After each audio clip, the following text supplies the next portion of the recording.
Greetings from Snake Mountain Boatworks on Thursday, March 12, 2020.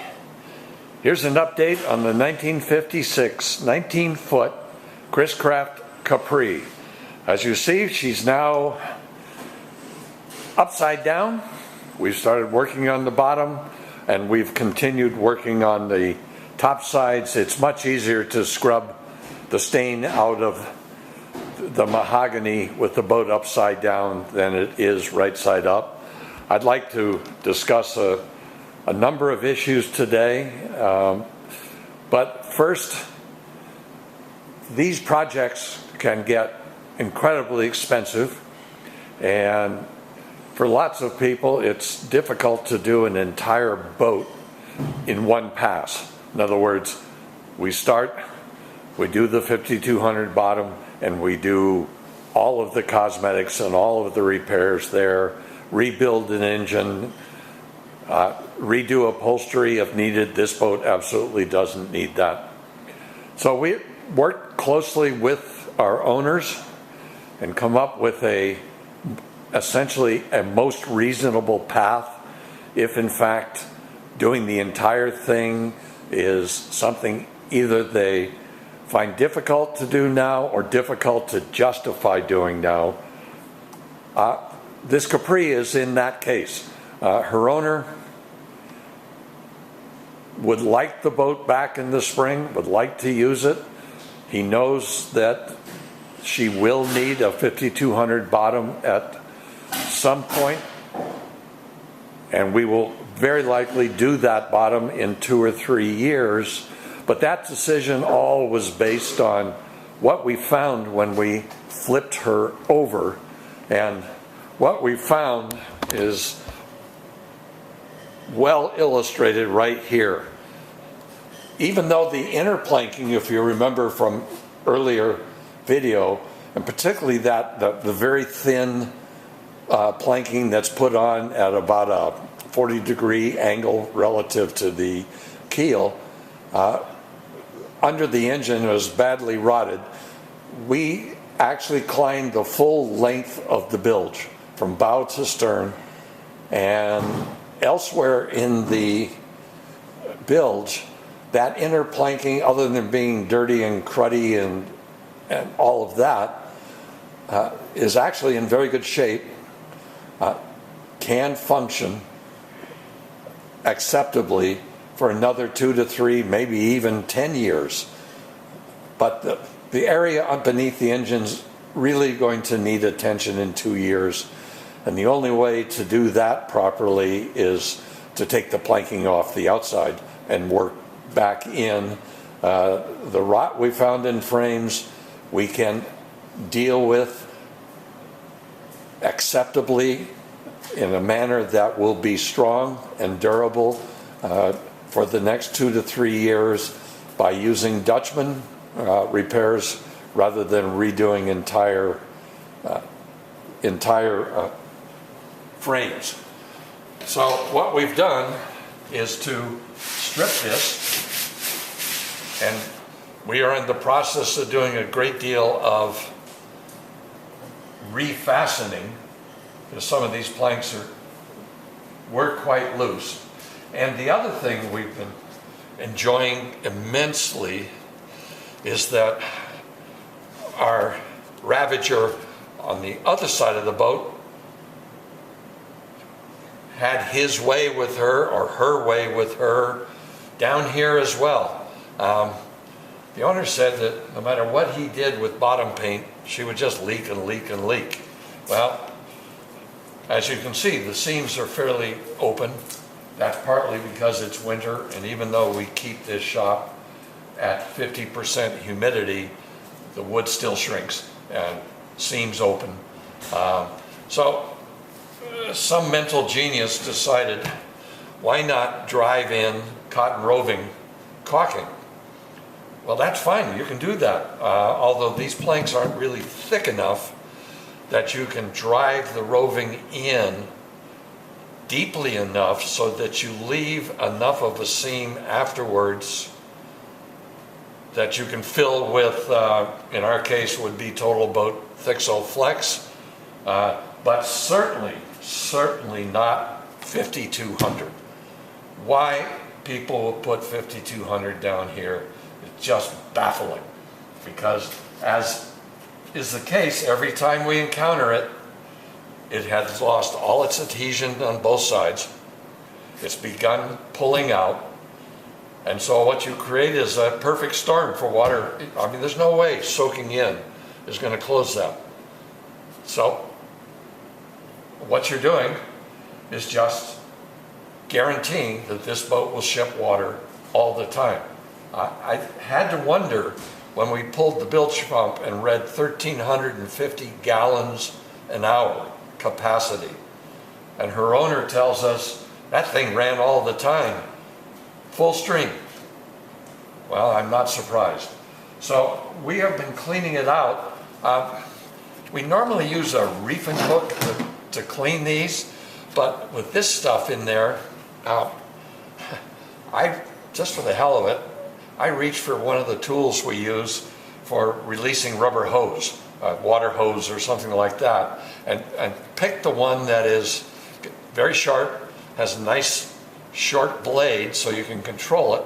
And what I discovered is that it's really good for pulling this stuff out. And the fact that this is cylindrical, unlike a reefing hook, which is sharp on both sides, sometimes you pull hard on a reefing hook and one of the edges will grab, and the next thing you know, this reefing hook is walking across your plank. Well, that's no fun. This thing is, I'm sure the people at OTC or whatever this brand is, never imagined that some boat guy would be reaching for their tool to dig cotton roving out of seams. At the same time, while she is upside down, we will be going over the planking literally square inch by square inch. We found several places where she's bottomed or found something hard and have left dents. One of the through holes is broken off through and through. Those will be repaired with Dutchman repairs for now. We will then apply 4 full coats of clear penetrating epoxy sealer, particularly paying attention to flooding every one of these seams.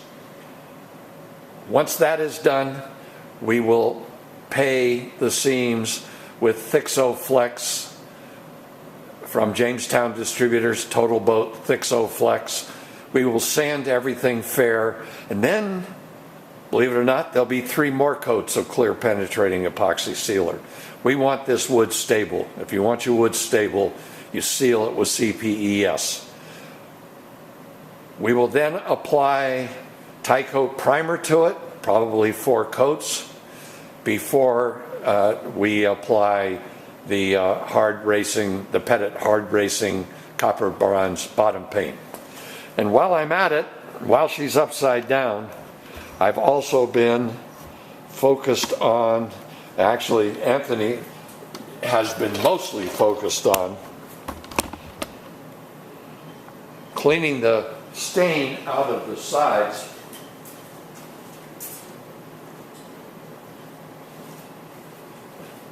As you'll remember, the U.S. government has banned the use of methyl chloride in anything, including strippers. So what I would consider good strippers are no longer available. We have turned to this product. We're at least testing it. It's Total Boat Total Strip paint remover. On the plus side, it stays wet for not only hours, it stays wet for days. This stuff has been on here now for 3 days. So if you are patient, put it on and let it work,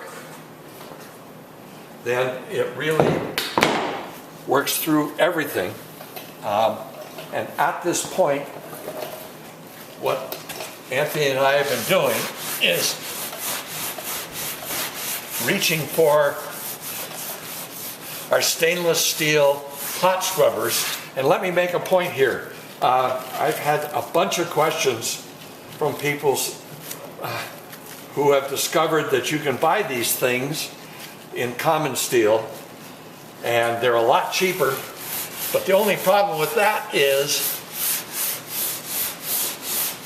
the residue of the scrubber itself, the little tiny pieces, flakes, are going to get in places. And if it's common steel, it's going to rust. And when it rusts, it's going to create a big, ugly brown spot in your beautiful varnish, something that's not going to make you smile.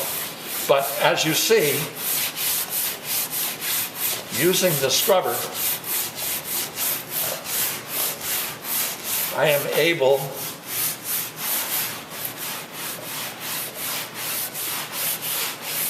to clean this off.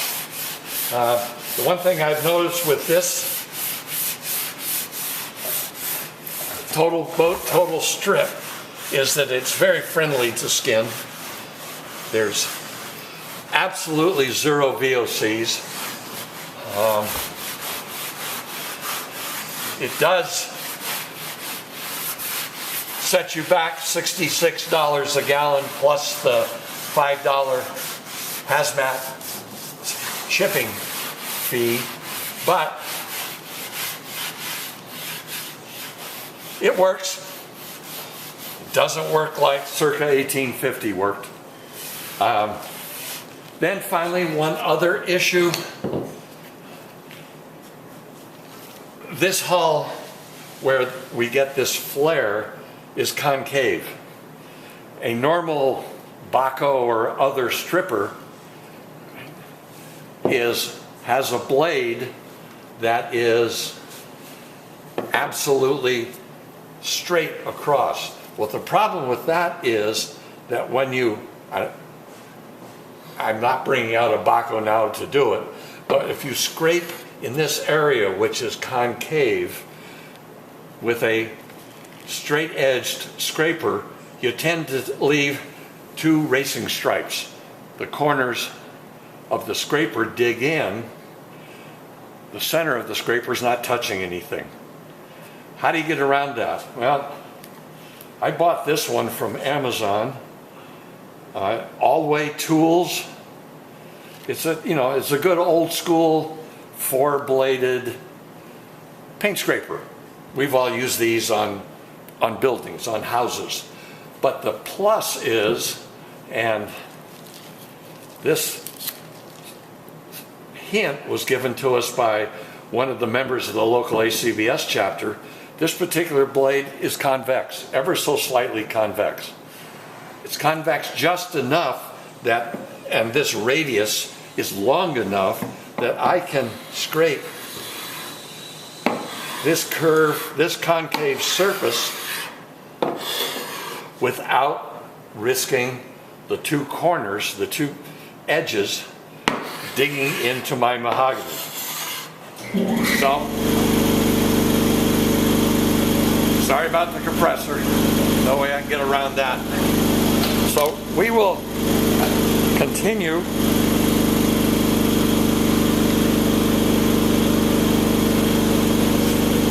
scrubbing and scraping until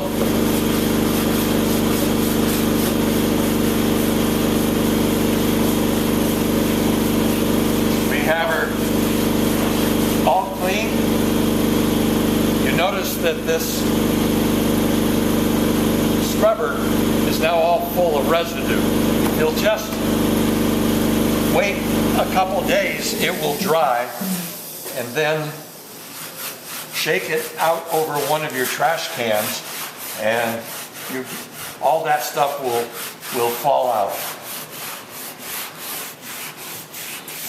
So I'll keep scrubbing, and we'll be back to you soon with another update on the 1956 19-foot Chris-Craft Capri. Thank you so much. Bye-bye for now from Snake Mountain Boatworks.